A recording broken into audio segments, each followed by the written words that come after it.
할렐루야. 여러분 새해에 좋은 꿈을 꾸셨습니까? 네, 여기 앞에 계신 분들만 몇몇 분이 꿈을 꾸신 것 같습니다. 여러분 새해에 좋은 꿈들 꾸시고 그 하나님이 주시는 그 삶의 여정에 따라서 늘 충성하는 복된 삶이 다 되시기를 축복합니다. 제 딸아이가 올해 이제 7살 되는 아이가 있습니다. 딸아이가 있는데요, 이 아이가 1월 1일에 꿈을 꿨다고 해요. 꿈을 꿨는데 그 꿈의 내용이 뭐냐면 하얀 백마를 타고 달리는 꿈을 꿨다고 합니다. 여러분 뭔가 놀랍지 않습니까? 하얀 백마를 타고 자기가 달렸다는 거예요.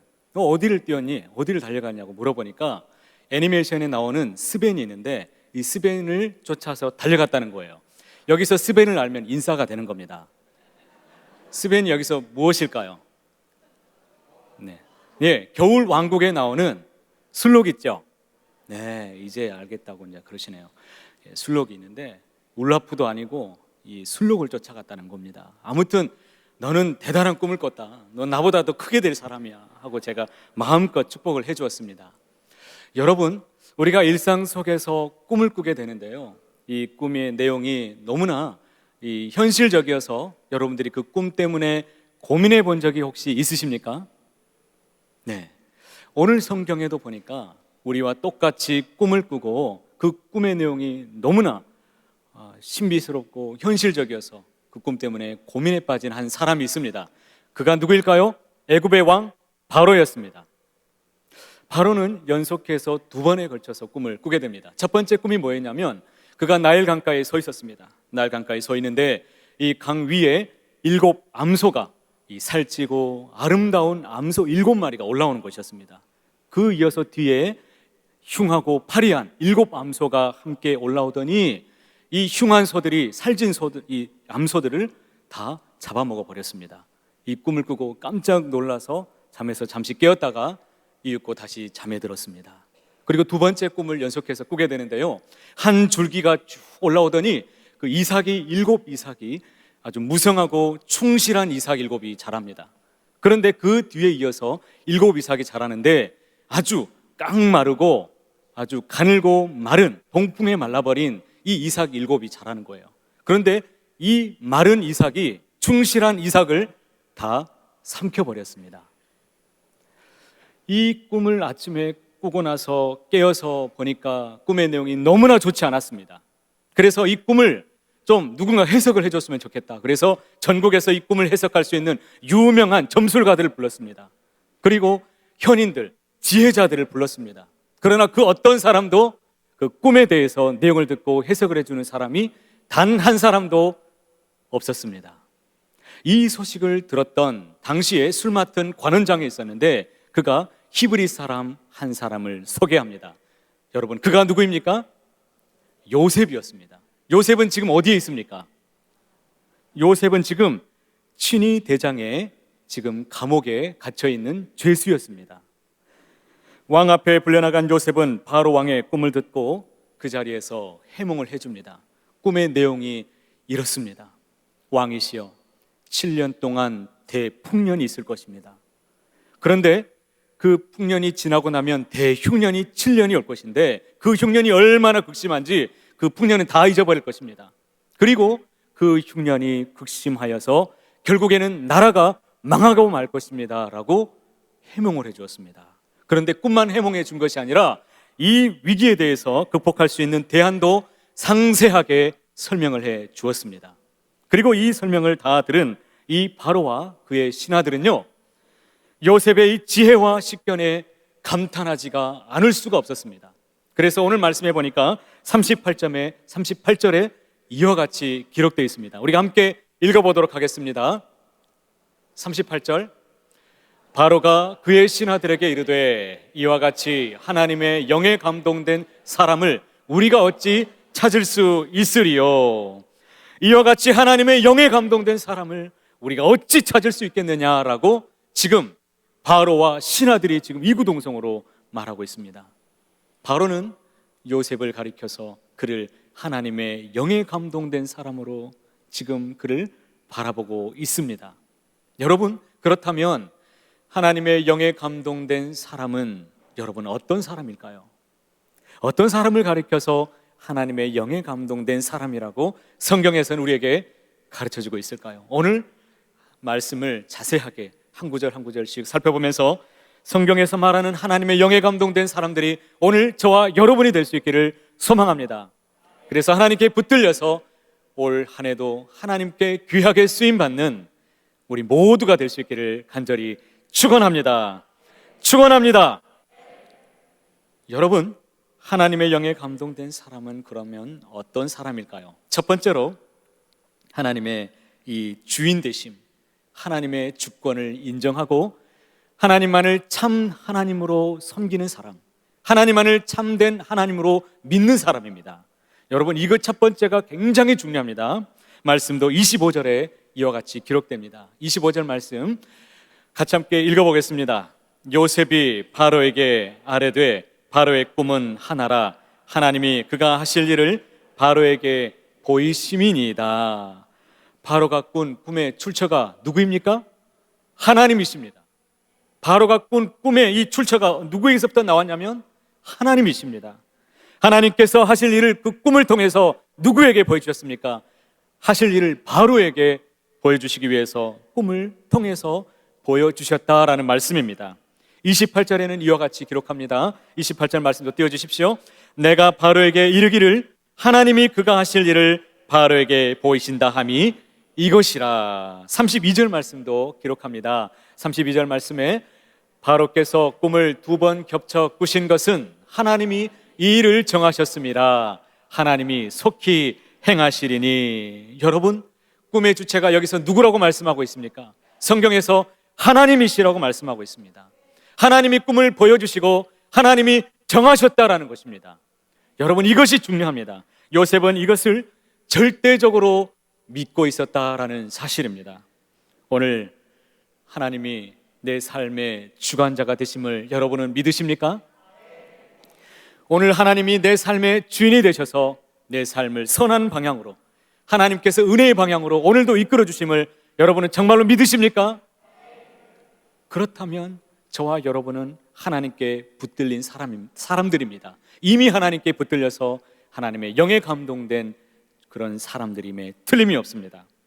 그런데요, 여기서 아주 재미있는 사실이 뭐냐면 바로가 말하고 있는 하나님의 영이라고 그랬는데 여기서 하나님의 영은 우리가 알고 있는 성령 하나님은 아니십니다. 당시에 바로는 다실론자였습니다. 다실론자 중에서도 자실론자죠. 자기도 신이었으니까. 그래서 요셉이 엘로힘에 대해서, 하나님에 대해서 얘기할 때는 그래서 바로도 아마 많은 신들 중에 하나였을 것이라고 생각했을 것입니다. 그래서 요셉은요, 바로에게 엘로힘 하나님에 대해서 소개할 때는, 말할 때는 엘로힘 하나님 앞에 하라는 정관사를 붙였어요. 하 엘로힘이라고 분명히 말했습니다. 하 엘로힘이 무슨 말이냐면 하나님만이 유일하신 하나님이요, 천하 모든 만물을 창조하신 전능하신 여호와 하나님이라는 뜻입니다. 하나님만이 우리의 유일하신 하나님이 되신다고 분명하게 말하고 있는 것입니다. 그래서 요셉은 꿈을 해석하면서도 이와 같이 말씀하면서 바로 왕도 하나님의 절대 주권에 속해 있는, 주권 아래에 있는 사람인 것을 분명히 말했습니다. 바로 왕조차도 하나님의 피조물에 불과하다는 사실을 그가 왕 앞에서 얘기하고 있는 것입니다. 여러분, 생각해 보십시오. 지금은 말세 지말의 때입니다. 말세 때에 일어나는 현상 중에 큰 하나가 뭐냐면 여러분, 종교다원주의예요. 많은 사람들이 종교다원주의에 편향되어서 진리가 무엇인지 혼탁한 세상에 살아가게 된다는 것입니다. 여러분, 산으로 올라갈 수 있는 길이 여러 길이 세상에는 있지요. 그러나 성경에서는 단 하나밖에 없다고 말합니다. 구원에 이를 수 있는 길은 오직 단 한 길입니다. 오직 그 이름 예수 그리스도밖에 없는 줄을 믿으시기를 바랍니다. 세상에서는 진리를, 다양성을 추구하면서 이 길로도 갈 수 있고 저 길로도 갈 수 있다고 말하지만 오직 주 예수 그리스도 한 분 외에는 다른 이름을 우리에게 주신 일이 없음을 여러분 믿으시고 오직 참되신 주님만 믿고 따라가기를 축복합니다. 이와 같이 하나님의 영에 감동된 그 사람은 철저하게 이와 같이 하나님의 주권을 인정하고 참되신 주님만을 사랑하며 사모하며 믿음 안에서 살아간다는 사실입니다.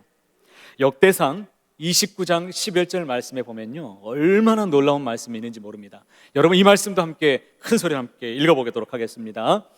여호와여, 위대하심과 권능과 영광과 승리와 위엄이 다 주께 속하였사오니 천지에 있는 것이 다 주의 것이로소이다.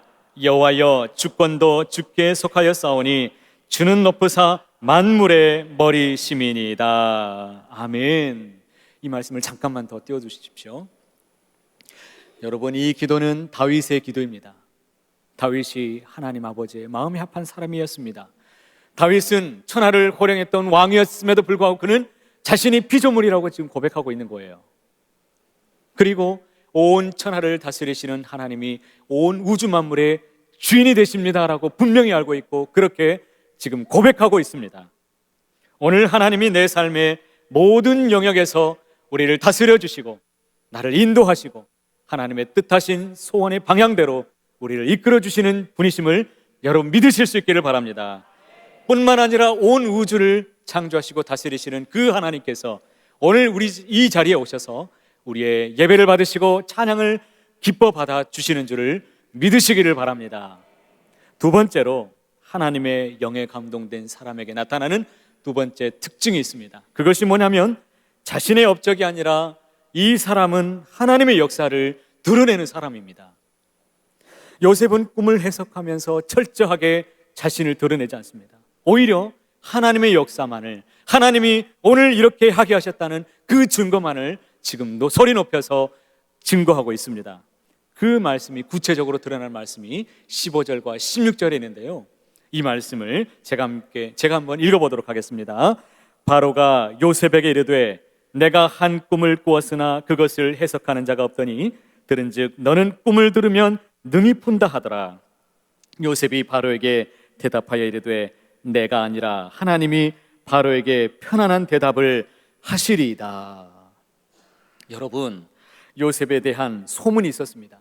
소문이 있었는데 바로가 지금 뭐라고 말합니까? 너는 꿈을 들으면 능히 풀 수 있는 사라고 사람들이 말하더라라고 지금 칭찬하고 있습니다. 그런데 요셉이 그 칭찬을 즉시로 수용하지 않고 되돌려줍니다. 내가 아니라 이 꿈의 해석자는 하나님이십니다. 나는 단지 이 꿈을 해석을 듣고 나는 단지 도구에 지나지 않는다라고 지금 이렇게 자신을 낮추고 있는 것을 보게 됩니다. 여러분, 생각해 보십시오. 요셉은 지금 깊은 암흑 속에, 지금 감옥 속에 갇혀 있었다가 지금 잠시 빛을 보고 있습니다. 그 어두운 나날들을 다 털어볼 수 있는 그런 절호의 기회가 찾아왔습니다. 왕 앞에 불려나갔습니다. 아무도 해석할 수 없는 꿈을 자기는 분명히 알고 있었습니다. 그것을 해석해 주면서 왕이여, 내가 좀 이 방면에는 내가 좀 최고입니다. 이 방면에는요, 저는요 잘 알고 있어요. 좀 이렇게 말할 수 있지 않았을까요? 그런데 그렇게 말하지 않았다는 거예요. 꿈의 해석자는 자신이 아니라 하나님이시라고 고백하고 있습니다. 이와 같이 하나님의 영에 감동된 이 사람의 특징이 뭡니까? 결코 자신을 드러내지 않는다는 사실입니다. 하나님의 영광을 가로채지 않습니다. 오직 영광은 하나님께로만, 오직 하나님이 하게 하셨습니다 라고 고백하는 사람인 줄 믿습니다. 요셉은요, 자기가 설 자리와 서지 못할 자리를 분명히 구별할 줄 알았습니다. 신약 성경에도 보니까 이와 같은 사람이 또 있습니다. 예수님의 신발끈을 풀기조차도 감당할 수 없던 사람이라고 본인이 낮췄던 사람이 있었습니다. 이 사람이 누구일까요? 네? 세례 요한이죠. 세례 요한이 이와 같이 고백합니다. 그는 흥하여야 하겠고 나는 쇠하여야 하리라. 여러분, 어떻게 이렇게 고백할 수 있을까요?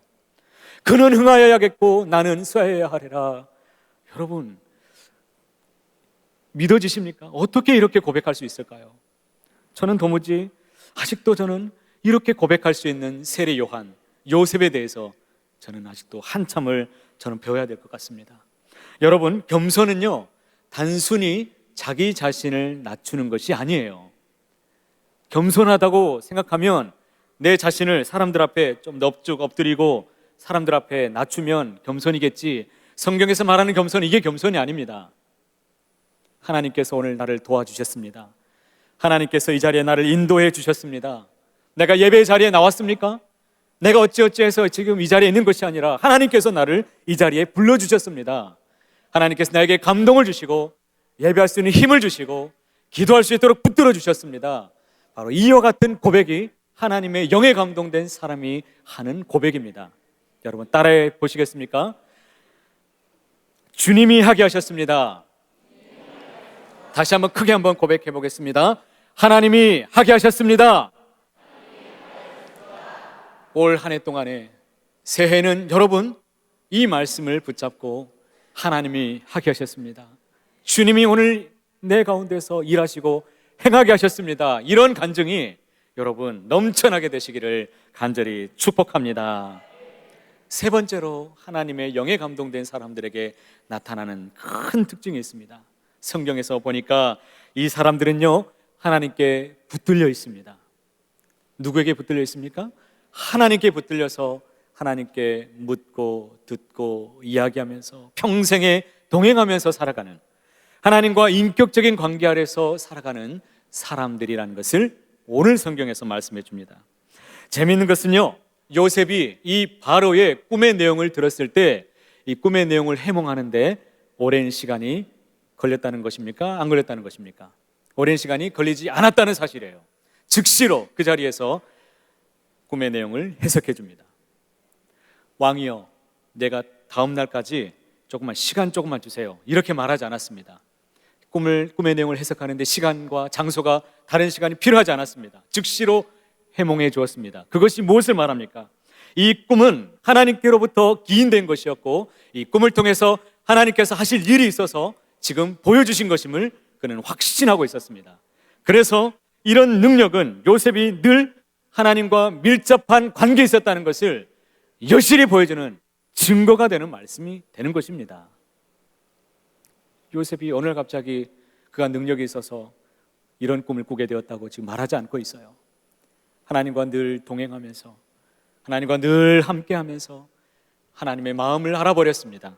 여러분 창세기 39장 3절에 그것을 증거하는 말씀이 있습니다. 함께 읽어보도록 하겠습니다. 그의 주인이 여호와께서 그와 함께 하심을 보며 또 여호와께서 그의 범사에 형통하게 하심을 보았더라. 여러분 지금 주인만 본 것이 아니라 간수장도 봅니다. 간수장도 뭐라고 말하는지 한번 고백을 들어보실까요? 39장 23절 말씀에 간수장은 그의 손에 맡긴 것을 무엇이든지 살펴보지 아니하였으니 이는 여호와께서 요셉과 함께 하심이라. 여호와께서 그를 범사에 형통하게 하셨더라. 아멘. 여러분 여기에서 23절 말씀을 잠시만 더 띄워주시기 바랍니다. 이 말씀을 자세히 보시면 우리의 관심을 끄는 단어 하나가 지금 나오고 있습니다. 여러분 이 말씀 중에 뒷절까지 쭉 한번 보여주세요. 한 번만 뒷장도. 여기 딱 멈춰주세요. 자, 여러분 이 말씀 중에 어떤 단어가 여러분 마음속에 다가오십니까? 네? 여호와께서 함께 하셨다. 네, 또요. 여러분 이 축복이 여러분에게 임하기를 정말 바랍니다. 어떤 단어가 들어오십니까? 범사에 형통하게 하셨더라. 여러분 정말 여러분 삶 속에 범사에 하나님께서 형통하게 하는 복이 임하기를 축복합니다. 그런데 대개 사람들이 이 말씀 본문을 가지고 물어보면 어디에 관심이 있느냐 물어보면 하나님께서 형통하게 하셨더라 이 단어에 관심을 많이 갖게 되어 있습니다. 그런데 여러분 죄송하지만 하나님의 영에 감동된 그 사람은 여기에 관심이 있지 않다는 사실입니다. 하나님의 영에 충만한 사람, 하나님의 영에 감동된 사람, 하나님께 붙들린 사람은 그럼 어디에 관심이 있느냐? 오늘 내가 하나님과 함께하고 있느냐? 오늘 내가 하나님 안에서 살아가고 있는지, 내가 주님 안에 말씀 안에 붙들려 있는지 여기에 관심이 있습니다. 여러분 왜 사람들이 하나님께서 오늘 나와 함께 하심을 보지 못하는 것일까요? 그것은 이유는 단 하나입니다. 오늘 내 아픔, 내 슬픔, 내 고통, 내 느낌 이것이 더 크기 때문이에요. 그래서 다른 사람의 아픔, 다른 사람의 슬픔, 여러분 이거 볼 겨를도 없습니다. 내가 아픈 것, 지금 내가 얼마나 고민하고 있는지, 지금 내가 얼마나 고난 가운데 있는지, 내가 지금 얼마나 상처받고 있는지, 지금 여기에 관심이 많아요. 그렇다 보니 성경 말씀에서도 이것을 해결해 줄 수 있는, 형통하게 한다는 은혜가 있는데 여기에 집중이 되지 않겠습니까? 여러분, 여기서 형통이라는 이 말은요, 하나님께서 함께 하셨다라는 똑같은 말이에요. 다른 말이 아니에요. 우리가 생각하는 형통은 고난이나 고통이 없고 아무 근심도 없고 내가 기도하는 기도가 때에 따라서 다 응답이 되고 내 자녀가 잘 되고 내가 하고자 하는 모든 길이 다 열려서 고난이 없고 문제가 없고 잘 풀리는 것, 이것을 되게 많은 사람들이 형통이라고 생각합니다. 그런데 이것은 바른 신앙이 아닙니다. 세상에서 보는 관점에서의 형통이죠. 그러나 성경에서 말하는 형통은 하나님이 오늘 나와 함께 하셨다라는 것입니다. 이것은 다윗도 이와 같이 고백하죠. 시편 23편의 4절에서 이와 같이 고백합니다. 말씀 한번 띄워주십시오. 내가, 같이 한번 읽어보겠습니다.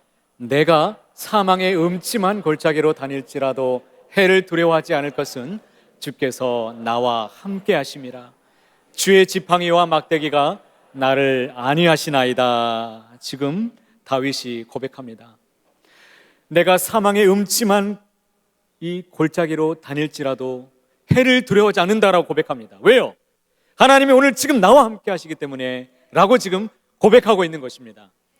상황 때문에 지금 직면해서 흔들리는 인생이 아니라, 상황이 중요한 것이 아니라 지금 누구와 함께하고 있느냐, 지금 이것이 더 중요하다라는 사실입니다.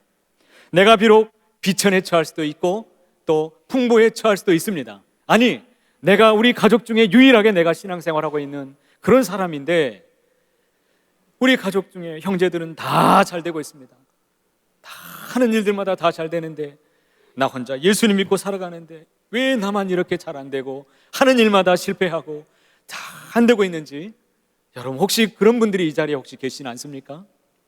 하나님께서 좀 복을 주셔서 일이 좀 잘 풀리면 믿지 않는 형제들에게 좀 더 내가 좀 자신감 있게 하나님 말씀도 좀 전해줄 수 있고 하나님이 살아계시다고 좀 증거할 수도 있을 텐데 하나님 왜 이렇게 나는 이렇게 힘든 가운데 있습니까?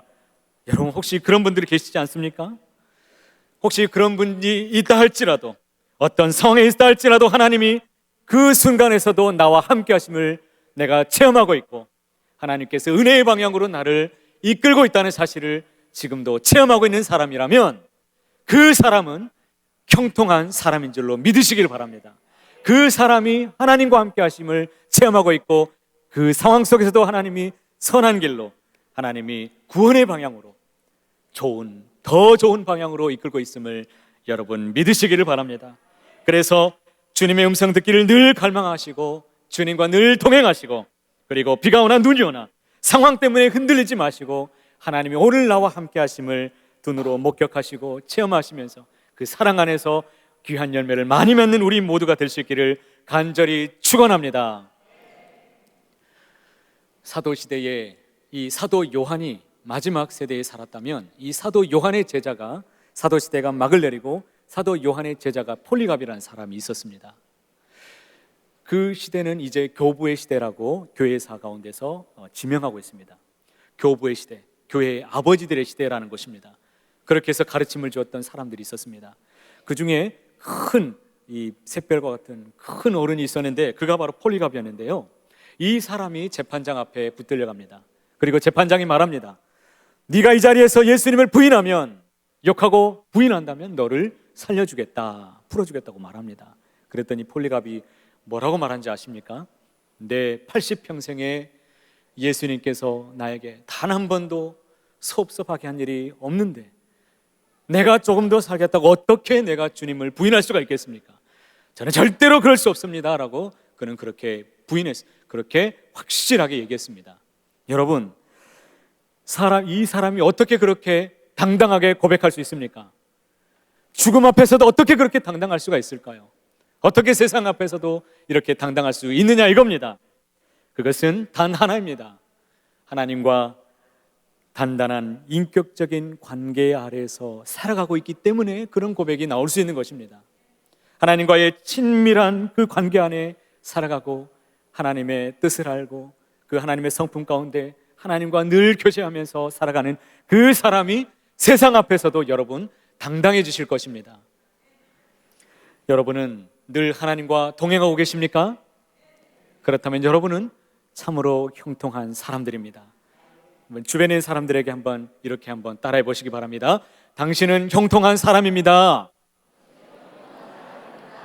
올 한 해도 좌로나 우로나 흔들림 없이 치우치지 말고 늘 이와 같은 그 기쁨 안에서 충만하게 머무르시면서 주님의 기쁨을 만방에 증거하는 우리 모두가 될 수 있기를 간절히 소망합니다. 그렇다면 여러분 또 한번 생각해 보겠습니다. 하나님의 영에 감동된 이 사람을 하나님은 그러면 어떻게 쓰시는 줄 아십니까? 하나님은 문제의 현장으로 그 사람을 보내게 되십니다. 문제 현장으로 보내십니다. 그런데 그 문제의 현장은요, 사람의 힘으로 절대로 해결할 수 없는 그런 문제입니다. 여러분 생각해 보세요. 애굽 땅에는 똑똑한 사람들이 얼마나 많았겠습니까? 지혜로운 사람들이 그 세상의 중심인 애굽 땅에서, 이집트 그곳에서 얼마나 많이 있었겠습니까?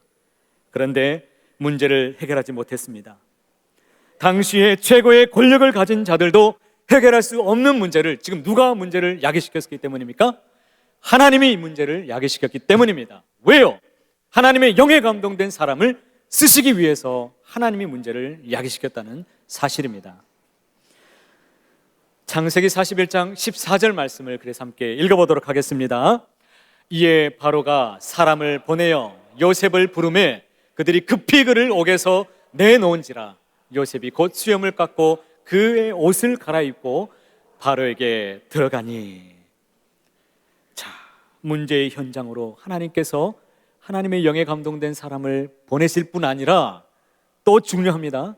문제의 해결을 위한 책임자로 세우신다는 사실입니다. 애굽에 유능한 이 관리들이 참 많이 있었습니다. 그런데요, 그들을 책임자로 세우지 않았습니다. 바로는 요셉의 말과 그의 태도를 보면서 분명한 느낌이 왔습니다. 바로 이 사람이다. 이와 같이 하나님의 영에 감동된 사람을 내가 어떻게 찾을 수 있겠는가? 이렇게 탐복하고 말았습니다.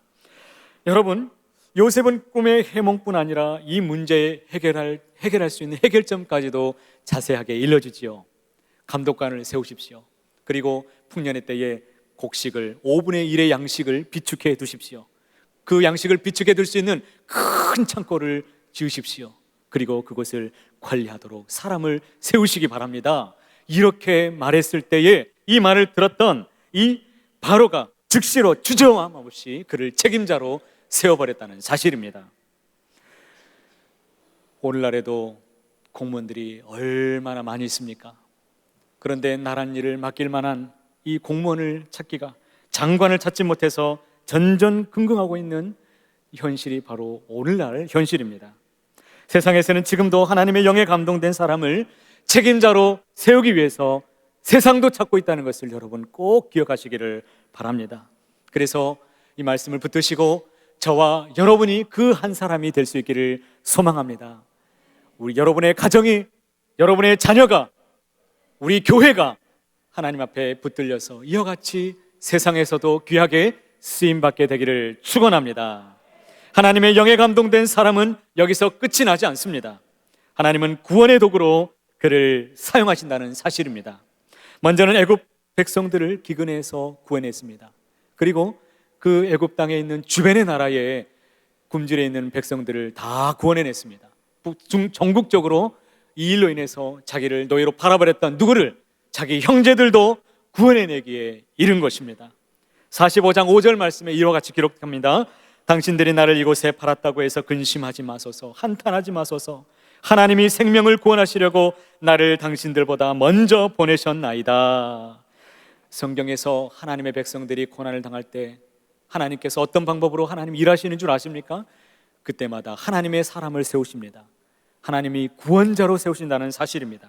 진정 하나님의 이 소원을 알고 하나님의 그 소원을 품고서 위에서 살아가는 우리 모든 장석에 우리 모든 성도님들 다 될 수 있기를 간절히 소망합니다. 그렇다면 이제 마지막으로 여러분, 이 말씀부터 굉장히 중요하니까 잘 들어보시기 바랍니다. 하나님의 영에 감동된 사람이 여러분 어떻게 세워지느냐가 중요합니다. 하나님의 영에 감동된 사람을 그럼 하나님이 어떻게 세우시는가? 첫 번째는 여러분, 꿈을 가지시기를 바랍니다. 요셉은 꿈을 꾸는 자였습니다. 요셉은 비전의 사람이었습니다. 그런데 우리가 많은 사람들이 여기까지만 알고 있는데, 그는 꿈을 꿀 뿐만 아니라 그 꿈을 이루기 위해서 성실하게 최선을 다해서 어느 자리에서거나 열심을 다해서 살았다는 사실이에요. 감옥에서도, 노예 생활 가운데서도 그 꿈을 잃지 않고 단 한 번도 잃어버린 일이 없습니다. 하늘의 해와 달과 열한 별들이 자기에게 넙죽 절하는 꿈을 꾸고, 하나님께서 그 꿈을 주신 것을 믿은 그 이후부터 단 한 번도 잊어본 적이 없습니다. 그래서 그 꿈을 이룰 수 있게 해달라고 최선을 다해서 살았던 사람이 바로 요셉이었습니다. 이 중에 공부하는 사람들이 있다면 여러분, 그 방면에 박사가 될 꿈을 가지시길 바랍니다. 혹시 이 중에 운동선수가 있다면 여러분, 대표가 될 꿈을 가지시길 바랍니다. 이 중에 엔지니어가 있다면 그 방면에 최고의 기술자가 될 꿈을 가지시길 바랍니다. 내가 사업가라면 최고의 경영자가 될 꿈을 여러분 품어보시기를 바랍니다. 내가 장사하는 사람이라면 소문난 장사꾼이 될 꿈을 품어보시기 바랍니다. 내가 음식점을 운영한다면 최고의 맛을 내는 그런 음식점을 경영할 그런 꿈을 여러분 품어보시기를 바랍니다. 내가 예수 믿는 사람이 되었습니다. 그렇다면 주님의 소원을 이루어드리는 그런 믿음의 신실한 사람이 될, 그래도 최소한의 그 꿈을 품으시고 주님이 주신 소원에 따라서 열심을 다하여 살아가는 우리 모두가 될 수 있기를 소망합니다. 빌립보서 2장에 이와 같이 말씀하고 있습니다. 2장 13절에 너희 안에서 행하시는 이는 하나님이시니 자기의 기쁘신 뜻을 위하여 너희에게 소원을 두고 행하게 하시나니 라고 말씀합니다. 내 안에 큰 일을 이루시길 하나님이 원하시는 하나님이 언제 이루셨다고요? 이미 하나님께서 우리에게 소원을 두고 행하고 계신다는 사실을 여러분 바라보십시오. 두 번째로, 하나님의 영에 감동된 사람은 어떻게 세워지는가? 그것은 고난을 통과하면서 세워집니다. 여러분, 고난을 이겨내시길 바랍니다. 요셉은 고난을 통과했던 사람이었습니다. 17살의 노예로 팔려서 30살이 될 때까지 무려 13년 동안 객지에서 얼마나 많은 눈물을 흘렸는지 모릅니다. 노예 생활, 감옥 생활. 그러나 그는 많은 시험과 위기와 유혹 속에서도 끝까지 믿음을 잃지 않고 믿음을 지켜낸 사람이었습니다. 이와 같은 사람을 하나님이 얼마나 존귀하게 여기셨을까요? 그래서 베드로전서 5장에는 이와 같이 말씀합니다. 모든 은혜의 하나님 곧 그리스도 안에서 너희를 부르사 자기의 영원한 영광에 들어가게 하시니가 잠깐 고난을 당한 너희를 친히 온전하게 하시며 굳건하게 하시며 강하게 하시며 더를 견고하게 하시리라 말씀하십니다. 고난이 잠깐이라고 얘기합니다. 잠깐 고난을 당한 너희라고 얘기합니다. 여러분, 이 고난의 끝이 있음을 믿으시고 이 고난 앞에 좌절하지 마시고 하나님 앞에 물으시고 하나님께서 나에게 무엇을 원하시는지를 고난의 현장 속에서 하나님께 물으시기를 바랍니다. 여러분, 고난이 모든 이들에게 다 유익한 것은 아닙니다. 어떤 사람들은요, 고난을 받았다고 해서 믿음이 갑자기 낭망하고 심지어 교회를 떠난 사람도 저는 많이 보았습니다. 그들이 왜 떠났을까요? 그것은 고난 앞에서 하나님의 뜻이 무엇인지를 발견하지 못했기 때문에 떠날 수가 있습니다. 고난의 현장에서도 주님의 뜻을 발견하시고 주와 늘 함께 걸어가시는 이들은 반드시 기쁨으로 단을 거두게 될 줄로 믿습니다. 마지막으로, 하나님의 영에 감동된 사람을 하나님이 어떻게 쓰시는가, 어떻게 세워지는가? 모든 작은 일에 충성을 다할 때입니다. 창세기 39장 4절 말씀해 보시면 요셉이 그의 주인에게 은혜를 입어 섬김에 그가 요셉을 가정 총무로 삼고 자기의 소유를 다 그의 손에 위탁하니라고 말씀합니다. 작은 일에 충성된 사람. 여러분, 요셉은요, 가정 총무 또 옥중 총무, 애굽 총무, 이 총무 일을 잘했던 사람입니다. 작은 일에 어디서든지 묵묵하게 하나님 앞에서 충성을 다해내는 그 사람을 주님이 찾고 계심을 믿으시기를 바랍니다. 옛날에 중국에 순임금이라는 사람이 있었습니다. 이 순임금이요, 이 신하들을 다 불러다가 여기에다 항아리에 물을 부으라고 그랬습니다. 그래서 신하들이 이 우물에서 물을 두레박에다가 부어가지고 다 실었는데 보니까 이 밑바닥이 깨진, 이 덕이 깨진, 이 밑이 깨진 항아리였어요. 그래서 그것을 알게 된 이 신하들이 원망과 불평하면서 그냥 바가지를 그냥 던져버린 신하도 있었습니다. 그런데 단 한 사람만, 이 사람만 끊임없이 불평하지도 않고 계속해서 그 깨진 항아리에 밑빠진 덕에 계속 물을 붓는 것입니다.